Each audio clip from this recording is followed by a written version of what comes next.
yang dikasihi Tuhan, kita jumpa kembali di dalam seri Refresh Your Mind and Soul. Dan kembali kita akan merenungkan bersama-sama satu kebenaran firman Tuhan yang senantiasa memberi kekuatan di dalam hidup kita. Kebenaran firman Tuhan hari ini terambil dari Injil Markus pasal yang kelima, ayat 18 sampai ke 20. Demikian firman Tuhan. Pada waktu Yesus naik lagi ke dalam perahu, orang yang tadinya kerasukan setan itu meminta supaya ia diperkenankan menyertai dia. Yesus tidak memperkenankannya, tetapi ia berkata kepada orang itu, "Pulanglah ke rumahmu, kepada orang-orang sekampungmu, dan beritahukanlah kepada mereka segala sesuatu yang telah diperbuat Tuhan atasmu, dan bagaimana ia telah mengasihani engkau." Orang itu pun pergilah dan mulai memberitakan di daerah Dekapolis segala apa yang telah diperbuat Yesus atas dirinya, dan mereka semua menjadi heran. Bapak Ibu yang dikasihi Tuhan, kebenaran firman Tuhan hari ini berbicara kepada kita tentang seseorang yang kerasukan setan dan kemudian dia berjumpa dengan Yesus dan Yesus mengusir setan-setan keluar dari dalam hidupnya dan orang ini akhirnya dipulihkan oleh Tuhan. Pada waktu dia dipulihkan, dia ingin agar dia diperkenankan untuk mengikut Yesus bersama dengan murid-muridnya kemanapun Yesus pergi. Tetapi Yesus katakan untuk dia tidak pergi mengikut Yesus, tetapi dia untuk memberitakan atau mempersaksikan apa yang telah diperbuat oleh Yesus kepadanya. Dan orang ini mengikuti apa yang Tuhan mau. Dia pergi ke daerahnya dan dia memberitakan apa yang telah diperbuat Tuhan atas dirinya. Dan semua orang-orang itu menjadi heran. Bapak Ibu yang dikasihi Tuhan, sungguh sangat baik kalau kita memiliki kerinduan untuk mengabdikan segenap hidup kepada Tuhan. Ada orang-orang yang mengabdikan hidupnya dengan menjadi hamba Tuhan secara khusus, dan mereka melayani Tuhan di dalam bidangnya itu. Tetapi dengar dengan baik kebenaran firman Tuhan ini. Tidak semua orang harus meresponi kebaikan Tuhan di dalam kehidupan mereka dengan menjadi seorang hamba Tuhan atau mengabdikan sepenuh hidup untuk melayani Tuhan. Tetapi Tuhan menginginkan kepada setiap kita untuk mengingat akan apa yang sudah Dia perbuat lewat kebenaran firman Tuhan ini.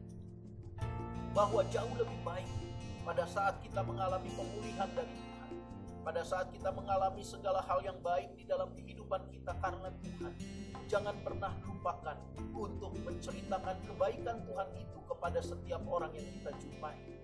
Tuhan lebih concern untuk kita memiliki kerinduan, mempersaksikan Dia lewat kehidupan kita. Karena dengan demikian, maka kita sudah memperkenalkan Yesus kepada setiap orang yang kita jumpai. Bagaimana Dia bisa memulihkan kehidupan kita dan membuat kita menjadi lebih berarti. Banyak pergumulan yang dihadapi oleh setiap orang. Banyak pergumulan yang dihadapi oleh orang-orang yang kita kenal. Dan mungkin di antara mereka ada yang sampai hari ini belum mendapatkan jawabannya. Atau mereka belum sampai hari ini mendapatkan pemulihan atas setiap masalah dan problem yang mereka hadapi.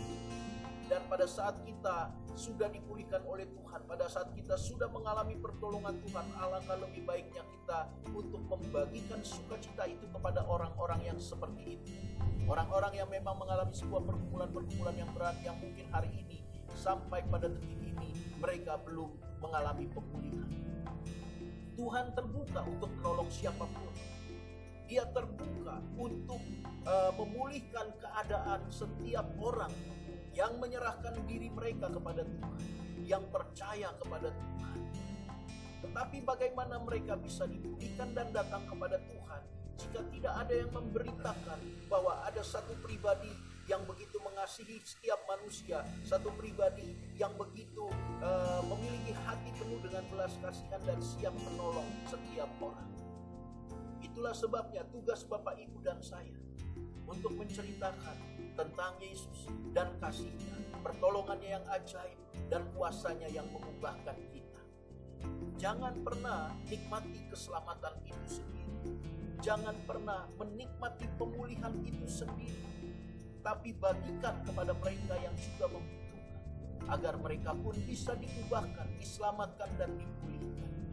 Karena sejatinya Tuhan datang untuk semua orang.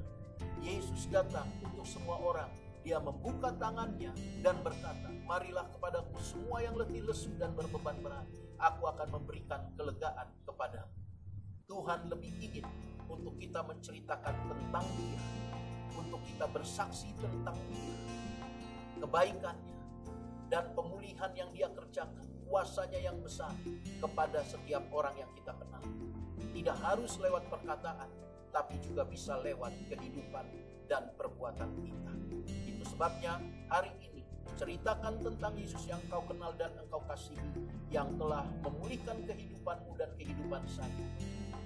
Tetap semangat, tetap bersuka cita. Tuhan Yesus memberkati.